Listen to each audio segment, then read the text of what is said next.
não é meu amigo, não. Você simplesmente se aproveitou. Tá certo? E vai me dar uma condecoração? Enfia a condecoração no cu. Eu vou contar para vocês dois episódios que aconteceram comigo agora, nessas duas primeiras semanas do mês de setembro, e tentar, a partir desses dois episódios, trazer para vocês estímulos a uma reflexão sobre o que está acontecendo com o Brasil e com o mundo nos dias de hoje. Eu sou o Paulo Henrique, biólogo e dentista, mestre e doutor em microbiologia e imunologia e professor universitário. Antes disso, eu queria só pedir a você para se inscrever aqui no canal. Nosso canal está crescendo bastante. Muito obrigado aos mais de 7.000 inscritos aqui no canal. A gente tem crescido devido ao apoio de vocês. E pedir para você ativar o sininho da notificação. Assim, sempre que um vídeo novo for ao ar, você será notificado e poderá nos ajudar compartilhando os nossos vídeos. Pois bem, o primeiro episódio que eu vou contar para vocês se deu no dia 7 de setembro. Eu moro num condomínio de apartamentos e às 7 da manhã do dia 7 de setembro, eu comecei a ouvir de um morador do apartamento, vindo de um apartamento de um dos moradores aqui, o hino nacional brasileiro, obviamente, comemorando talvez a data do 7 de setembro, tudo tranquilo até aí. Mas aí depois começaram a vir uma série de músicas que eram músicas da propaganda da ditadura militar da década de 70. Gente, eu nasci em 1969 e em 1975, 76, eu ali com os meus 6, 7 anos de idade, o regime militar começou a adotar algumas marchinhas, alguns hinos.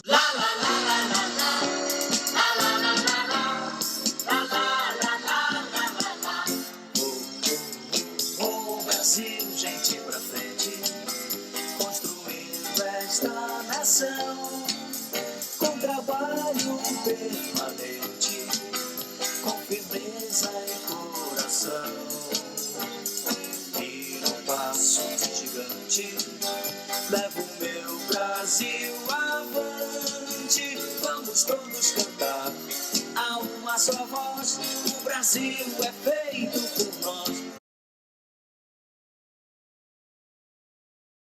Então tinha algumas musiquinhas que eram músicas da propaganda militar. A gente na escola pública aqui no interior do Piauí, inclusive, recebia umas camisetas com um catavento verde e amarelo e a frase: "O Brasil foi feito para todos". Aí tinha o slogan: "Brasil, ame-o ou deixe-o".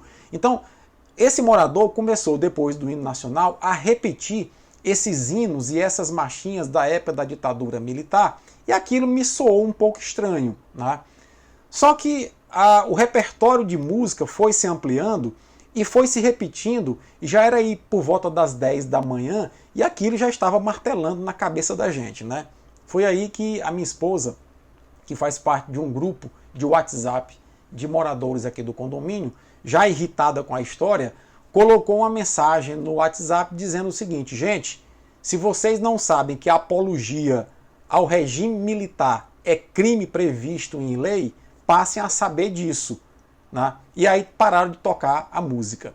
Então, naquele momento, ficou para mim mais evidente do que o que já está, que algumas pessoas que tinham simpatia pelo regime militar, algumas pessoas que tinham simpatia pelo AI-5, pela ditadura, e que estavam trancadas no armário, de 2018 para cá saíram do armário. Tanto que nas manifestações antidemocráticas que nós vimos em plena pandemia, inclusive com a participação do presidente da República, tinham várias faixas lá: ditadura militar já, AI-5 de novo, vamos fechar o Congresso, fechar o STF. Ou seja, essas pessoas que estavam enrustidas dentro dos seus armários, de repente se sentiram encorajadas a sair. E encorajadas pelo próprio presidente da República. Então, isso é uma coisa que eu queria que vocês refletissem e que vocês, inclusive, devem perceber isso já em alguns adesivos que eu ando vendo aqui, por exemplo, em Teresina, de que Supremo é o povo, dizendo que o Supremo Tribunal e nada é a mesma coisa. Então, esse tipo de coisa que a gente começa a ver que vai se enraizando na mente das pessoas. E aí o segundo episódio aconteceu antes de ontem. Aqui perto de casa tem um mercadinho que eu costumo fazer compras de hortifruti, porque eu acho que no mercadinho, como o hortifruti vem normalmente de uma fazenda que é ligada ao mercadinho, eles não têm grande quantidade de agrotóxicos, ou seja, um alimento mais ou menos natural, melhor do que eu comprar em grandes redes, né? E aí quando eu cheguei lá e pedi um capote, para você que é do sul, centro-oeste ou de outra região, talvez não saiba que o capote aqui para o Nordeste é a mesma galinha da Angola. E nós temos um prato muito típico nosso aqui, que é o capote atolado no arroz. Aí eu pedi um capote. E aí o rapaz já foi logo dizendo, olha, o capote estava R$ 35,00 e agora está R$ 69,00. Teve mais de 100% de aumento, porque... Aí ele foi dar a explicação do porquê do aumento. Ele mesmo explicou o aumento e foi tentar dar a explicação de o porquê do aumento, né?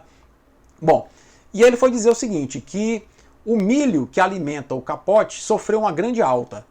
E como o milho sofreu uma grande alta, o capote, por tabela, também aumentou. E o milho sofreu alta exatamente porque os governadores e prefeitos adotaram o isolamento social e faltou mão de obra para as lavouras de milho. Ou seja, ele começou a replicar uma série de frases que o bolsonarismo criou, transferindo a culpa do isolamento para governadores e prefeitos, a responsabilidade e a culpa também, e tentando criar explicações baseado nisso de o porquê que as coisas estão aumentando, mostrando que isso é um reflexo da pandemia, é um reflexo do isolamento social. Ele começou a avançar, de dizer que esse isolamento social não serviu de nada, só serviu para aumentar o desemprego, para aumentar o preço das coisas, que a Itália adotou o isolamento social e não serviu de nada, e que nós aqui iríamos morrer algum dia, mas era melhor morrer trabalhando do que ver a economia morrer e morrermos de fome. Ou seja,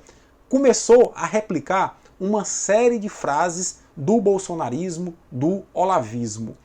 E aí eu comecei a refletir comigo, porque eu até tentei argumentar, contra-argumentar. E aí note que pela formação que eu tenho, os contra-argumentos que eu possa utilizar em relação ao isolamento social, em relação à pandemia, são contra-argumentos de alguém que conhece do assunto. E nem assim funcionou. E aí eu percebi que ali é uma situação que de nada adianta você argumentar. Porque é uma pessoa que já está com uma formação de opinião tal que nada que você diga, por mais plausível, mais lógico, mais coerente que seja, muda a opinião dela.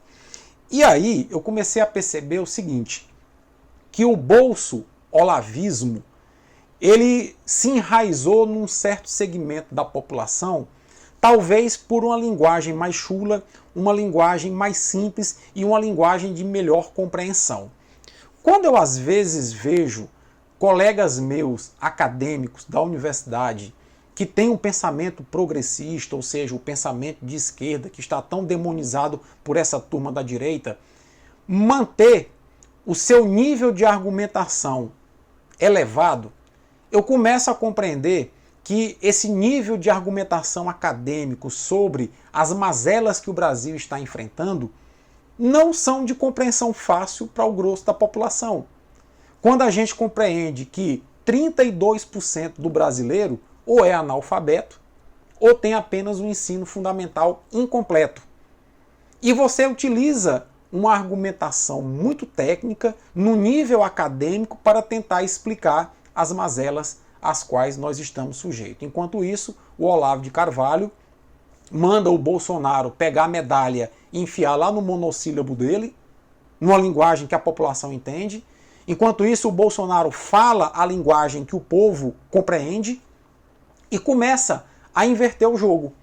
Na verdade, o que o bolsolavismo consegue fazer é transformar as situações nas quais eles estão fragilizados em fortaleza, invertendo a lógica do raciocínio, e plantam isso de maneira sistemática até fazer uma lavagem cerebral nas pessoas que têm uma maior dificuldade cognitiva de compreender a situação. E olha, não é preciso, para ter dificuldade cognitiva para compreender a situação, ser apenas analfabeto e ter um ensino fundamental incompleto. Tem gente com nível superior, tem gente com nível de pós-graduação que tem déficit cognitivo para compreender as questões políticas, econômicas que estão por trás do bolso-olavismo.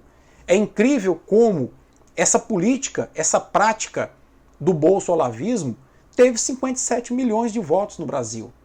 É incrível como o Bolsonaro consegue ter ainda 34, 35, 36% de aprovação no seu governo. Mesmo lavando as mãos para a pandemia, mesmo não adotando medidas necessárias à contenção da pandemia no aspecto da educação, no aspecto da saúde, no aspecto da economia, é incrível como ele consegue ter ainda essa aceitação. E aí eu queria colocar para vocês o seguinte, que é nessa salada de situações onde o bolsolavismo consegue reverter situações que são desfavoráveis a eles, invertendo a lógica do raciocínio e martelando isso na cabeça das pessoas, até as pessoas internalizarem esse discurso, porque lá no mercadinho, o vendedor, ele tinha internalizado exatamente as mesmas frases do Bolsonaro. E repetia isso sistematicamente. Tá? Então, quer dizer, enquanto nós temos esse problema de um lado, nós temos do outro lado o Paulo Guedes com o seu guedismo. E o guedismo, ele nada mais é do que surrupiar o Brasil, surrupiar o Estado brasileiro. De que forma? Há uma reforma em tramitação agora, uma nova PEC para a reforma administrativa, sob o falso pretexto de enxugar a máquina estatal. Porque essa turma defende o Estado mínimo. Essa turma defende o Estado basicamente atendendo o básico do básico da população. Imagina isso numa população de 210 milhões de habitantes no Brasil, onde a maioria vive em condição de vulnerabilidade total. E onde uma minoria de bilionários detém a maior parte da riqueza desse país. Então imagina o Estado sendo mínimo numa condição como essa.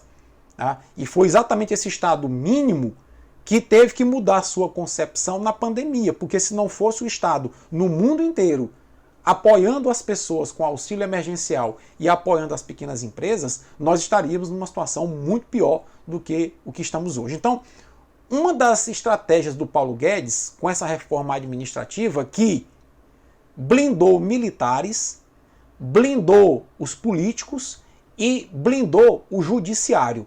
Esses três grupos são castas intocáveis, continuam com seus privilégios. Né? Haja visto que nós temos, por exemplo, general e almirante na Apex, em pleno governo Bolsonaro, ganhando R$84 mil por mês. A bagatela de R$84 mil por mês. Bom, então a PEC do Paulo Guedes blinda essa turma. Militar, judiciário e políticos são intocáveis.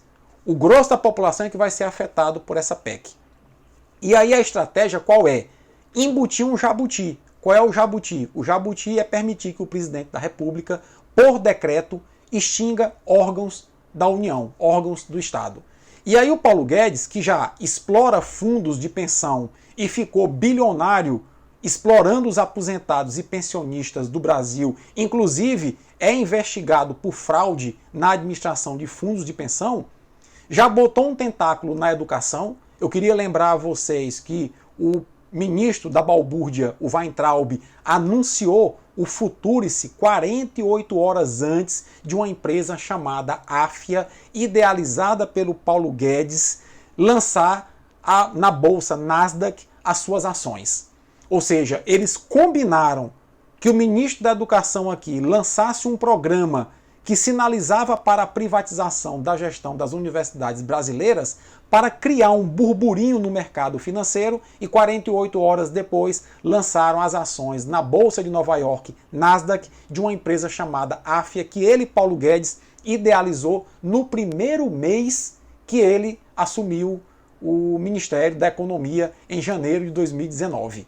Ou seja, aí há um nítido conflito de interesses. Em apenas um dia, esse lançamento da Bolsa, sincronizado com o Ministério da Educação aqui, rendeu a captação de 1,6 bilhão de reais. Isso mesmo, rendeu a captação de 1,6 bilhão de reais. E com esse dinheiro, essa empresa comprou uma série de faculdades com curso de medicina no Brasil, aqui no Piauí comprou 2, e vem expandindo seus negócios. Então o Paulo Guedes, ele vive de explorar negócios onde o Estado não atua.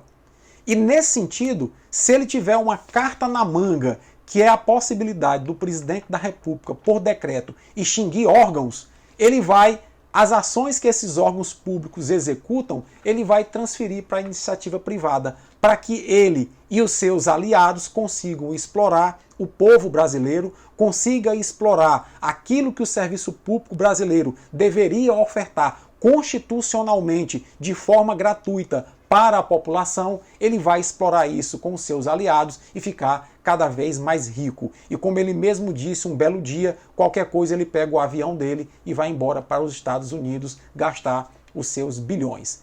Esse é o desenho que nós estamos enfrentando atualmente.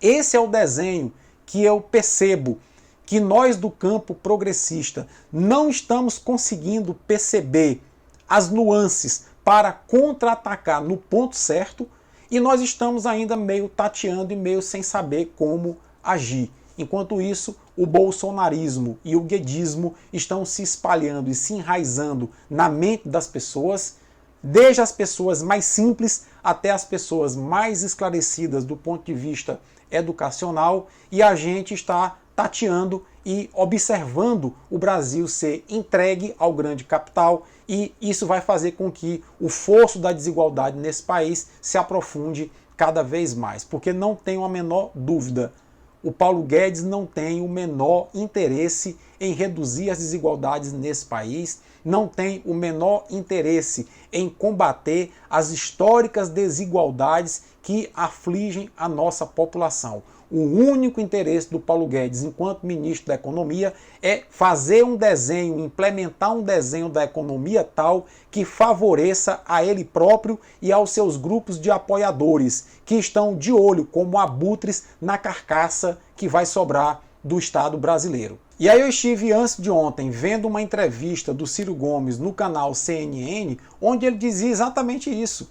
O Brasil, em plena crise de pandemia, foi incapaz de, enquanto Estado, taxar grandes fortunas, taxar lucro e dividendos de empresários que não pagam impostos, negociar com os credores, com os bancos, o pagamento da dívida a juros menores ou parcelas menores para poder se capitalizar e enfrentar a crise que estava se agravando naquele momento, porque o compromisso do Estado brasileiro não é com a população mais carente e mais humilde. O compromisso do Estado brasileiro atual, de Bolsonaro e Paulo Guedes, é com os grandes, é proteger os grandes. E se para isso tiver que sacrificar e matar milhares de brasileiros, eles não pensarão duas vezes. Essas eram as reflexões que eu queria trazer nesse vídeo de hoje. Se você gostou, não deixa de compartilhar, deixa o teu comentário e dá a tua curtida aqui nesse vídeo. Um forte abraço e até a próxima.